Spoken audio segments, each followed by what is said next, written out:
شروع اللہ کے نام سے جو بڑا مہربان اور نہایت رحم کرنے والا ہے۔ میری آپ لوگوں سے گزارش ہے کہ میرے چینل کو سبسکرائب کر دیں، لائک کر دیں اور شیئر کر دیں اور میری ویڈیو کو آخر تک ضرور دیکھیں۔ ایک روز حضرت جبرائیل علیہ السلام تنہا بارگاہ رسالت صلی اللہ علیہ وآلہ وسلم میں بیٹھے ہوئے تھے کہ اچانک آسمان کا کنارہ شق ہوا۔ نبی کریم صلی اللہ علیہ وآلہ وسلم نے دیکھا کہ جیسے ہی آسمان کا کنارہ شق ہوا، حضرت جبرائیل علیہ السلام سمٹنا شروع ہو گئے، سر زمین پر رکھنے لگے، یعنی اس قدر جھکے کہ یوں لگتا تھا، اور ان پر تواضع اور عاجزی اور خوف خدا اور گھبراہٹ کے آثار نمایاں ہونے لگے۔ حضرت جبرائیل علیہ السلام اسی حالت میں تھے کہ انسانی شکل میں ایک فرشتہ حضور صلی اللہ علیہ وآلہ وسلم کے پاس نمودار ہوا۔ فرشتے نے عرض کیا، اے محمد مصطفیٰ صلی اللہ علیہ وآلہ وسلم، آپ کا پروردگار آپ پر سلام فرماتا ہے اور آپ کو اختیار دیتا ہے کہ آپ چاہیں تو آپ کو بادشاہ پیغمبر بنا دیا جائے، اور اگر آپ چاہیں تو آپ بندہ منش پیغمبر کی طرح زندگی بسر کریں۔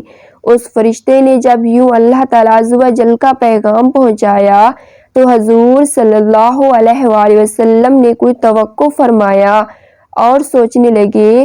بالآخر سامنے گردن جھکائے عاجزی کے ساتھ بیٹھے حضرت جبرائیل علیہ السلام کی طرف دیکھا۔ حضرت جبرائیل علیہ السلام سمجھ گئے کہ حضور صلی اللہ علیہ وآلہ وسلم اس معاملے میں مجھ سے مشورہ طلب فرماتے ہیں۔ عرض گزار ہوئے، اے اللہ کے رسول صلی اللہ علیہ وآلہ وسلم، بندگی اور عاجزی اختیار فرمائیں۔ حضور صلی اللہ علیہ وآلہ وسلم نے آنے والے فرشتے کو جواب دیا کہ میں بندوں کی طرح زندگی بسر کروں گا، بادشاہی نہیں چاہیے۔ وہ فرشتہ جواب سن کر دوبارہ آسمان کی طرف عروج کر گیا۔ تو حضرت جبرائیل علیہ السلام بھی اپنی اصلی حالت پر واپس آ گئے۔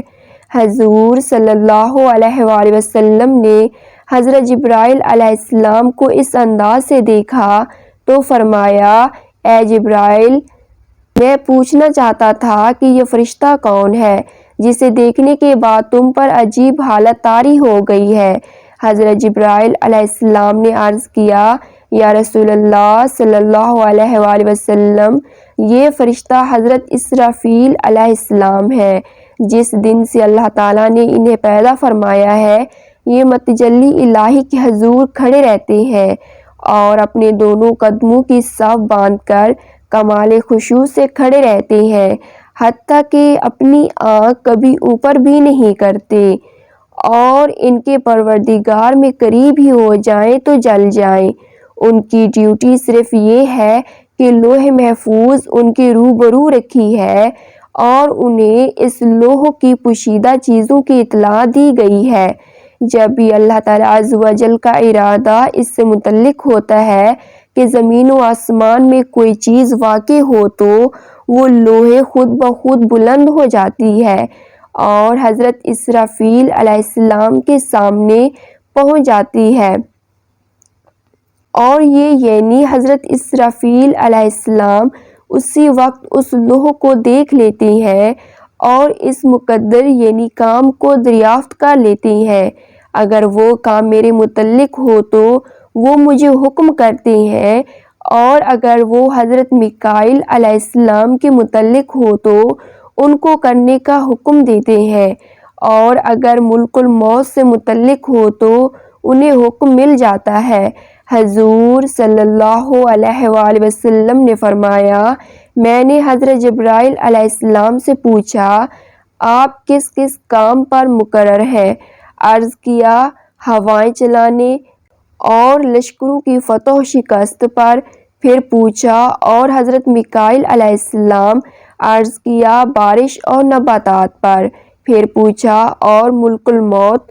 عرض کیا، روح قبض کرنے پر۔